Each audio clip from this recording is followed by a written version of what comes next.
So this is a real bucket list moment, really. The rain is just finally coming in and this could be a big storm. This is part 1 of my trip to India, Delhi to Agra.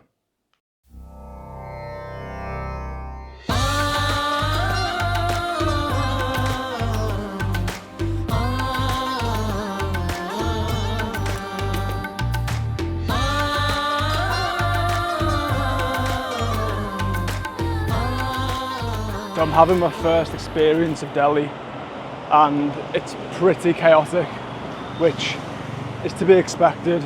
It's what you read and see whenever you look up Delhi, but it's certainly an experience anyway. And because I'm not in a tourist section at the moment, I'm getting swarmed by the taxi drivers and locals, so it's a little bit overwhelming, but you know, I guess it comes with the territory, really. After a long flight and little to no sleep, I headed into Old Delhi for an explore. I wanted to do a lot of walking rather than taking a tuk-tuk to get a good feel of the area.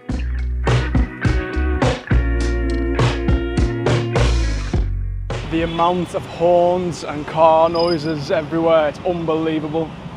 I've never been anywhere quite like this before. I thought Phnom Penh in Cambodia was chaotic, but I think Delhi's starting to take top prize for me so far.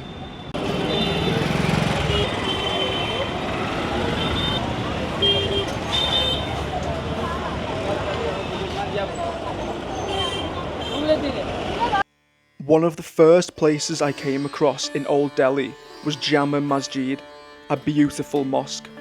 It's one of the largest in India, and I was welcomed nicely by the locals.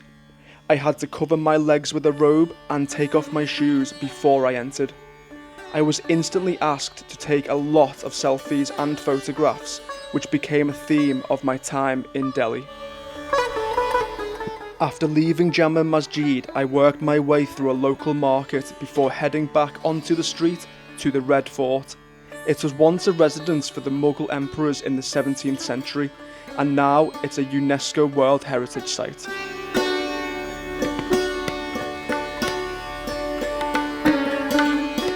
After a long, tiring day, I headed to Connaught Place to get some food, where I had a Mirk Makhani, butter chicken originating from Delhi, and it tasted incredible. After finally getting some sleep, I took a tuk-tuk into New Delhi, where I headed to the India Gate. After some haggling, this 20-minute journey cost me around 150 Indian rupees.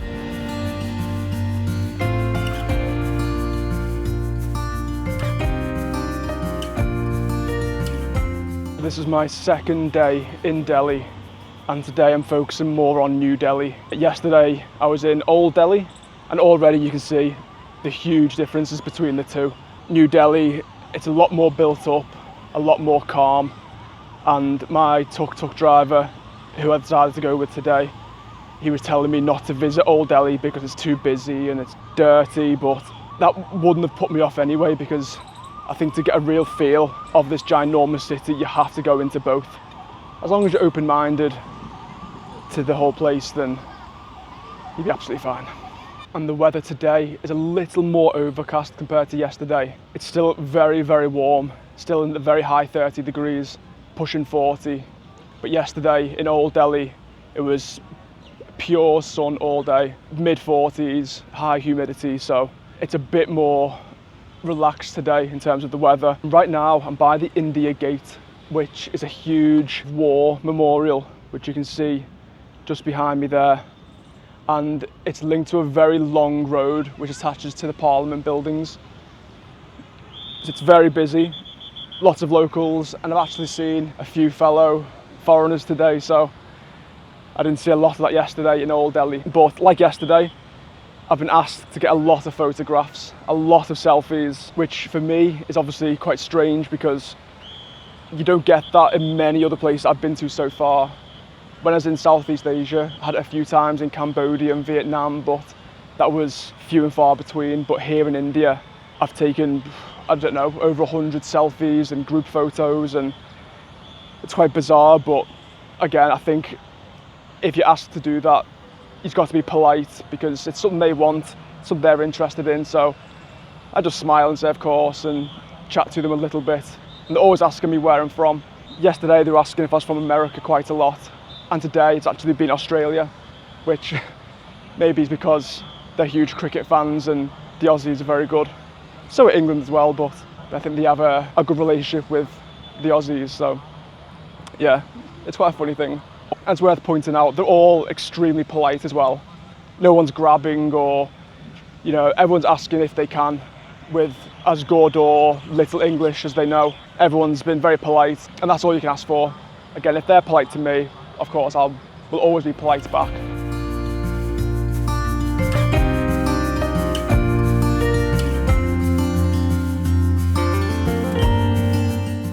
So it definitely seems like a storm is coming. Little bits of rain, lots of thunder. But no one seems to be moving yet, so I'm not quite sure how bad this will get. I'm just walking along the Cartavia path, which connects the India Gate and the Parliament buildings. It's quite nice being able to walk along a road and not be absolute chaos. So just had a new one then. A nice couple approached me. Obviously I was expecting them to ask for a photograph because that's what I've been doing for the last 2 days. So I said, yeah, of course, no problem, no problem. And then the girl said, can you jump? Like, what do you mean by jump? And she's like, just jump, you know, jump for the photograph. I was like, oh. I was like, okay then, yeah, that's fine, I'll jump for the photograph. And then her friend played some local indie music, and then they started dancing, and I think they wanted me to join in and do the same. And they were saying, please, sir, please, please. I was like, no chance, I'm sorry, but I'll take a photograph, no problem. But that's a step too far even for me, I think. And as I say that, the rain is just finally coming in, and this could be a big storm. So I'm going to hide under a tree for a few minutes and see if this develops, because they're big spots of rain and the sky is black. So, oh, there's an underpass actually, I think, which works well. So I'll head towards the underpass if I can. Wish me luck.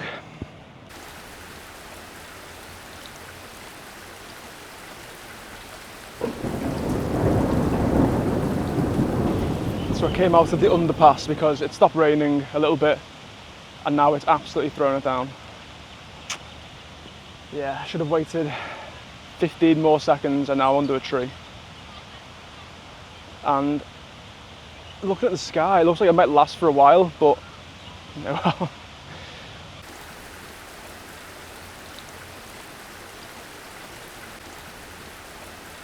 I mean, monsoon season is approaching in India, but I think it was meant to hold off a bit longer in Delhi, but it looks like it's come early.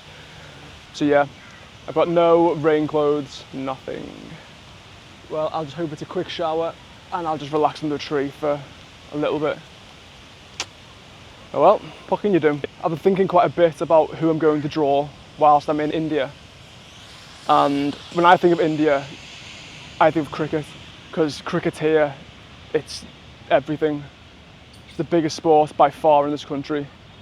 And as you're walking around Delhi, you can see little, you know, cricket pitches, kids playing cricket. Actually, where I'm staying, there's an amateur cricket club. So they have pitches there, and so for me, I had to draw a cricketer, especially here in the capital of India. And right now, one of the best players in the world, if not the best player in the world, is from this city. So I'm going to be drawing Virat Kohli, and I'm looking forward to see how it turns out. And I think when it comes to the second layer, it's hard to look past the colours of the Indian flag. I've done that before with a few places and a few people, but when you see the orange, white, green, it's just such a nice colour combination. So that's my plan at the moment. But one of the points of this trip is to get new ideas, new inspiration. But you see the Indian flag so often around here. That's my current plan. So I'm excited to start. As I move through India, I can get more ideas of who to draw for those places as well. Because of the rain, I took a tuk-tuk heading out of the city, But my plan changed when I noticed a huge statue. It was then I noticed it was Gandhi. To this day, Gandhi is a hero in India because of his peaceful involvement in getting India independence from the British. After this, I headed to the house where Gandhi stayed for the last 144 days of his life. It was here where he was assassinated after being shot 3 times in the chest.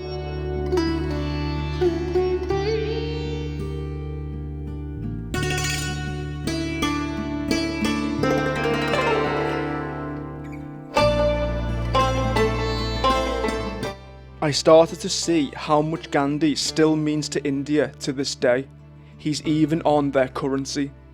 And it was then that I decided to do my own drawing of Mahatma Gandhi.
So it's day 3 in Delhi for me now, and I've taken a slightly different plan than the last few days.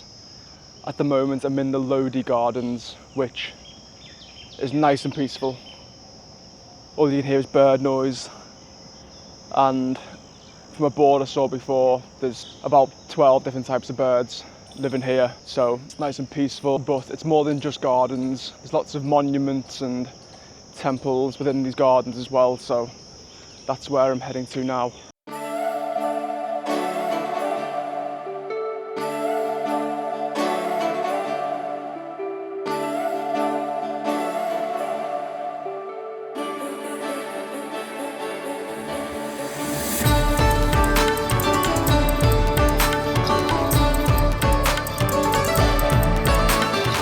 It does surprise me that somewhere like this isn't more popular, because it's just a nice break from the chaos of Delhi. Maybe it's the temperature, 'cause it's very humid today, very sweaty.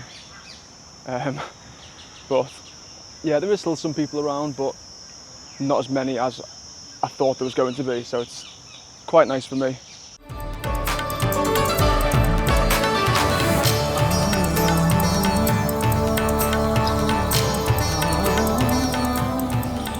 Back on the move, away from the gardens, and I'm in a pretty nice area of New Delhi at the moment. Got lots of embassies and earth science study centres and lots of professional buildings around here, and you can just tell by the condition of the roads and buildings, it's a bit more up end, I would say. It's probably a bit more money around here, and again, it's quite peaceful. Walking through Delhi, you see nods to their huge, complicated achievements, as well as the more beautiful, simplistic ways of living. It's a wide breadth of life.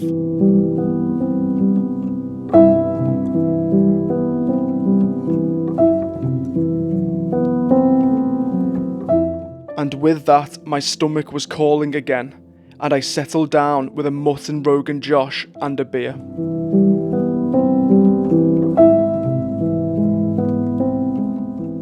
One of my favourite things about travelling is encountering different animals. Delhi is home to around 25,000 rhesus macaques, and they're not always known to be too friendly, so I made sure I was not getting too close. There is more to my Delhi journey, but for now, it's time for me to head to Agra, around a 3 to 4 hour drive away from Delhi, for one of the most famous landmarks in the world, the Taj Mahal.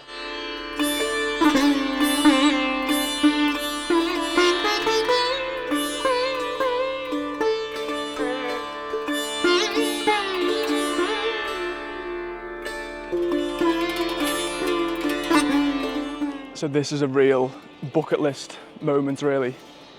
It's quite surreal being here after seeing it so many times on TV programmes and pictures, and it's one of those amazing, obvious wonders of the world that I never thought I'd probably see in my life. So it's it's really amazing being here. And because of the time of year, it's surprisingly not too busy. I was told that on a normal weekend in peak season, you might get between 20,000 to 25,000 people per day, so that's Saturday and Sunday. Whereas now it's relatively quiet. Again, still plenty of people, but for the size of the grounds, it's pretty good, really. So I'm allowed to go inside the mausoleum, but there's no recording or photography allowed inside. And then I will keep going around the grounds and show you as much as I possibly can. So everything here is mirrored. So this mosque here is used for the locals every Friday. And then as you come round, you have the pillars of the mausoleum. And because it's mirrored, you'll see another one. And behind the mausoleum over there is the exact same building as the mosque behind me. So this one is just a replica. It's not used for anything, but it was simply built just so everything is mirrored. And it's all so clean, it's so well kept, it's perfect, which is the aim of the whole place. It was built to be perfect, and that's obviously why it's mirrored. But again, the grass is cut perfectly, the trees are kept perfectly. There's no rubbish or trash anywhere. Yeah, it's like a postcard. It's really amazing.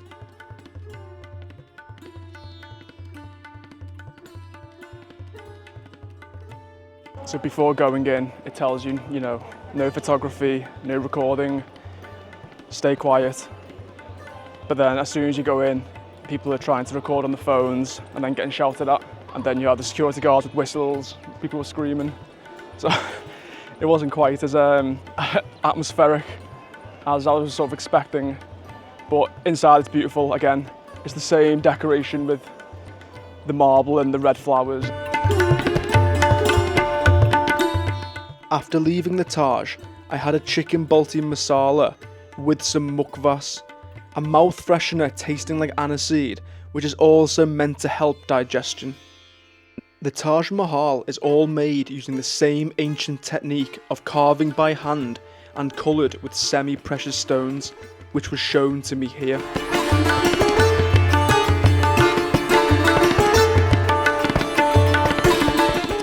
Agra is also home to the rhesus macaques, and some of them live here at the baby Taj, which is thought to be a draft of the bigger Taj Mahal. There are similarities as it's also symmetrical and made of marble, but it is a lot quieter and a more intimate experience. Everything I had seen left me ready to complete my drawing of an Indian legend, one of the best cricketers of all time, Virat Kohli.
What an incredible start to my first ever time in India.